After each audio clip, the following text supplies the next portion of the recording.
Easy peasy.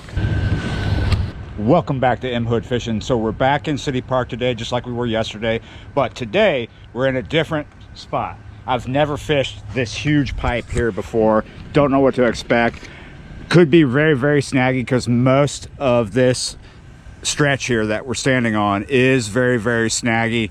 And there's another stretch that we're going to go to in a few days that may very well be very snaggy.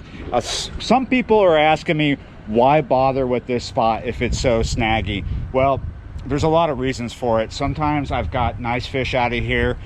That's one reason. Another reason is it's very, very close to where where I'm staying.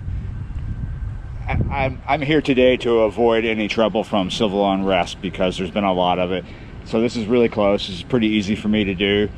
If I don't fish this, I'll never understand how to fish it. So that's what we're here to do today, to try and understand what's going on with this spot. It's a weird pipe. I think it's a water pipe. Appears to be something coming out of it, or as you can see, there's a bit of disturbance right here. Look at that. So yeah, since there's a lot of structure, oh, sorry, I had you looking at the sky. Since there's a lot of structure along here, because it used to be all old wharfs, fish like it. It's just very difficult to fish. But if you nose down, knuckle down on it, you can figure it out and catch some fish. It's about trial and error. So let's get going, man. All right, we're gonna come at this a few different ways. I'm gonna try some different things, but first we're gonna tie on one of these spoons and see if we can get something like that. Now, if you live in a city on the Mississippi River, chances are you have sparse access to the river. So you gotta take advantage of whatever access you have. But unfortunately, most of the time, what little access we do have to the river in a city, it tends to be very snaggy. It's because you're fishing on top of history, and there's also going to be natural snags out there like logs and things of that nature. We're going to tie this straight to the main line. We're using 12-pound mono. I must admit, I'm a little spooked here, a little creeped out. This pipe is hissing like crazy. I think something is coming out of it. Maybe it's water. There's a lot of heat radiating off this pipe. I don't know if that means what's in it is hot. I just think it soaked up a lot of the sunshine today. Creepy. Let's go right out into that disturbance with the spoon. This is a sinking spoon, but I don't want it to sink too much, so I'm gonna let it sink a bit and then jig it back in like this. I think the favored way of fishing this type of spoon is vertical jigging.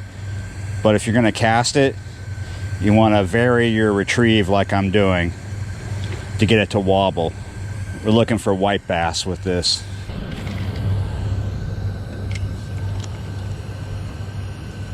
Oh, yes. Just like that. What do we got here? Had a good feeling about this spoon. Oh, look at that. He hit it, but we ended up with a foul hook. It's a little white bass. Nice. Oh, go back. I know you want to. As I'm doing this, casting here and there, higgly-piggly, I'm looking for disturbances. Let's get that back in. I'll shoot that again. Oh!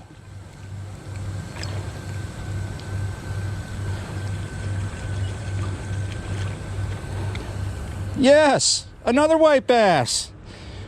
So the first one, dink. Second one, dink. But second one is still bigger, so that's a good sign.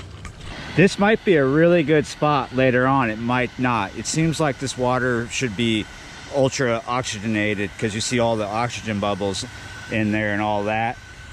But let me tell you something. It's like someone left the tap on in the other room, like the toilet's running. So let's get away from the noise for a second. What is it they say? 3 bricks make a wall? About 2 white bass make a white bass spot. So that thick overcast is dispersed and the white bass have left this area. They like low light situations, so the sooner we get to sunset, the better that'll be for white bass. But until then, let's see how snaggy this spot is. Come on, let me show you what I'm doing. This rig is going to be a drop shot rig. We're going to use 2 ounces of lead. Our main line is 30-pound test mono. Our hook this time is a 1/0 needle point. A little different than what I've been using. This is a thinner wire hook. Sometimes you can pull this out of snags. It'll bend a lot easier. The bait is going to be a whole night crawler. We're going to get this one all wrapped up on there. Put the hook through them first and then just wrap. You get the idea, right? Let's put it out there straight in front of me as far as it'll go. That might be about 10 to 15 feet of water right there. I'm going to put this down in this industrial rod holder here that someone left on the beach for me. Oh. I've got a massive slack line. Let me get this spoon in and see what's up. Oh.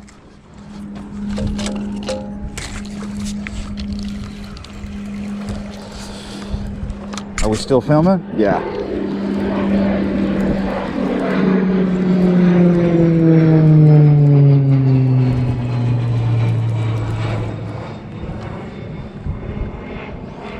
Oh, this fish is over. Gotta work him over to something. Drop off or something. Here, he's over it now.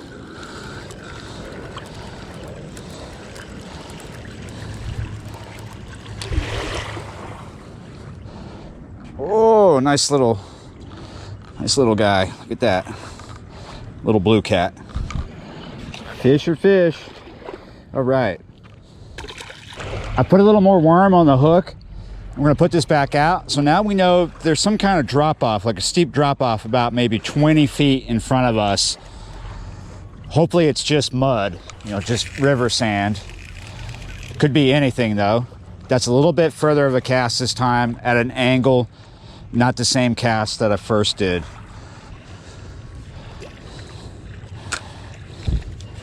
Could still be really snaggy out there. I mean, if I hadn't caught that fish, maybe a straight retrieve would have hit a snag. But it's good. So far, so good. I've come up into the shade to wait for the overcast to come back. That sun is absolutely blasting down. Look around over here. Interesting stuff left by people. Sometimes people will sleep rough along here on this stretch of this river because they can get up underneath this bit of concrete here and find some shelter from the rain. No one can see them. It's kind of interesting. It's giving me some nice cool shade right now. I've had a few little bites in a row, about maybe 6 or 7 little tiny ones. Let's see if we can get this back, maybe put some more bait on it. Since there's an overdrop, a drop off right in front of us, we're gonna put the rod up high in the air and bring it in. Oh yeah, I think that's just mud. That's a pretty steep drop off right there. I don't think it goes too far, but it is pretty steep. Totally need bait. All right, so now that we know where the drop off is, about maybe 20 feet in front of us. Ooh, something serious. Are you there? Let's take it out of the holder here. See if he's here. Now that we know where the drop off is, about 20 feet in front of us, and we look back here and we see where the pipe is and where is somebody coming my way. Got a visitor coming. Oh, here's our fish. So you see where I was on that pipe. I was basically catching those white bass right on top of the drop off. A lot of times fish like to hang around a drop off. I think that's what was going on. They were probably corralling bait up against it, pushing that bait up against that drop off and knocking it off. Let's see what we got here. We got to get him over this drop off. Our visitor's not coming our way. That's good. Oh, that's a better fish, better than that first cat. It's another nice blue cat. That is a good eater size. That's why I'm calling it nice. That would be a couple of sandwiches right there. Good little plate of food. Good little plate of food. All right. Give him a little helping hand. Oh, you want to come back to me? You love me? I love you too. But we'll see each other another time. There he goes. All right, guys, an urgent matter was just brought to my attention that I need to go take care of because I run a YouTube channel called M Hood Fishing, I'm always looking for new spots to fish. That's what today's video is about. Scouting this spot out, seeing if it's viable, seeing if I can do something cool here, or seeing if it's super snaggy. I would say that it is viable. We will come back here in the future and do some more serious sessions, spend some more time here. Until then, like, share, comment, subscribe to the channel if you haven't already, and I will see you next time.